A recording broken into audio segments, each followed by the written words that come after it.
Oprah Winfrey, isang kuwento ng pagbangon, pangarap at pagbabago. Kapag pinag-uusapan natin ang mga taong may tuturing na tunay na huwaran, isa sa mga pangalan na agad na pumapasok sa isip ng marami ay si Oprah Winfrey. Bakit nga ba napakaraming tao ang humahanga sa kanya? Dahil ba isa siyang sikat na personalidad sa telebisyon? Dahil ba isa siyang bilyonaryo? O dahil isa siya sa mga pinakamaimpluwensyang babae sa mundo? Maaring bahagi ang lahat ng iyon sa sagot. Ngunit kung titingnan natin ng mas malalim ang kanyang buhay, makikita natin na ang tunay na dahilan kung bakit siya naging isang role model ay hindi ang kanyang katanyagan o kayamanan. Ang tunay na dahilan ay ang kanyang kakayahang bumangon sa kabila ng napakaraming pagsubok. Si Oprah ay ipinanganak sa kahirapan. Lumaki siya sa isang kapaligirang puno ng hamon. Nakaranas siya ng diskriminasyon, pang-aabuso at iba't ibang uri ng paghihirap habang siya ay bata pa.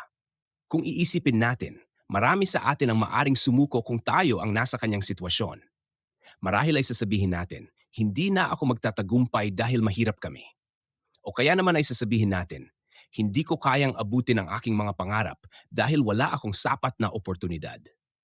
Ngunit pinatunayan ni Oprah na hindi ang ating pinagmulan ang magtatakda ng ating kinabukasan. Hindi niya hinayaang kontrolin ng kanyang nakaraan ang kanyang hinaharap.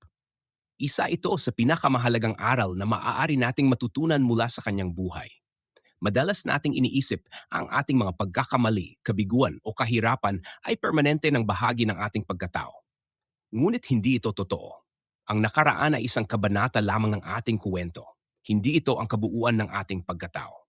Isa pang kahangahangang katangian ni Oprah ay ang kanyang pagmamahal sa pag-aaral. Mahilig siyang magbasa ng mga libro. Patuloy siyang naghahanap ng kaalaman. Naniniwala siya na ang edukasyon ay isa sa pinakamakapangyarihang paraan upang mabago ang buhay ng isang tao. Sa panahon ngayon, napakadali nating malunod sa walang katapusang pag-scroll sa social media. Minsan, mas marami pa tayong oras sa panonood ng maikling video kaysa sa pag-aaral ng mga bagay na makatutulong sa ating paglago. Ngunit ipinakita ni Oprah na ang pag-unlad ay hindi nangyayari ng basta-basta. Kailangan itong pagtrabahuhan. Kailangan natin itong paglaanan ng oras. Kailangan nating magkaroon ng disiplina. Isa rin sa mga pinakakilalang mensahe ni Oprah ay ang kahalagahan ng pagiging totoo sa ating sarili. Napakaraming tao ang nabubuhay ayon sa inaasahan ng ibang tao. May mga taong pumili ng propesyon dahil iyon ang gusto ng kanilang pamilya. May mga taong nananatili sa mga sitwasyong hindi na sila masaya dahil natatakot silang husgahan ng ibang tao. May mga taong hindi na ipinaglalaban ang kanilang mga pangarap dahil natatakot silang mabigo. Ngunit paulit-ulit na ipinapaala ni Oprah na mahalagang kilalanin natin kung sino talaga tayo.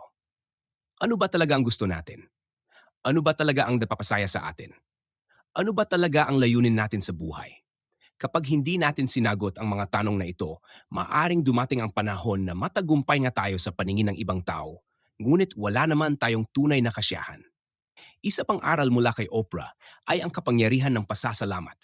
Naniniwala siya na ang pasasalamat ay may kakayahang baguhin ang paraan ng ating pagtingin sa buhay.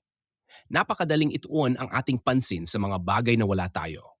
Wala akong malaking bahay, wala akong bagong sasakyan, wala akong sapat na pera, wala akong sapat na panahon.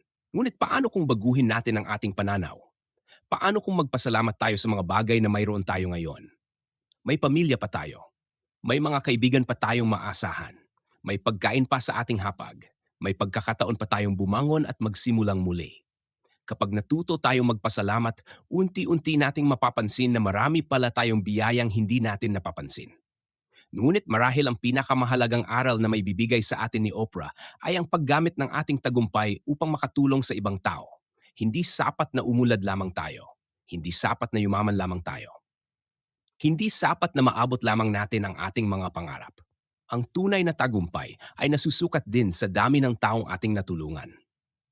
Maraming programa si Oprah na nakatuon sa edukasyon at pagtulong sa mga komunidad.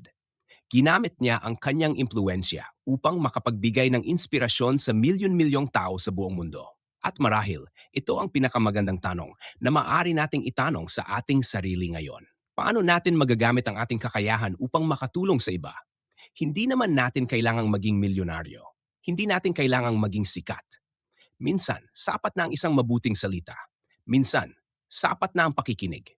Minsan, Sapat na ang simpleng pag-abot ng tulong sa isang taong nangangailangan.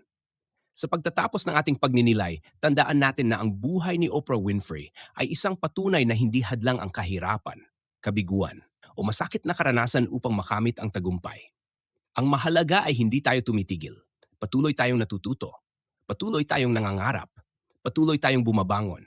At higit sa lahat, patuloy nating ginagamit ang ating mga biyaya upang makagawa ng positibong pagbabago sa buhay ng ibang tao. Kung may isang aral tayong dapat dalhin mula sa kanyang kwento, marahil ito iyon. Hindi natin kontrolado kung saan tayo nagsimula. Ngunit may kakayahan tayong piliin kung saan tayo patutungo.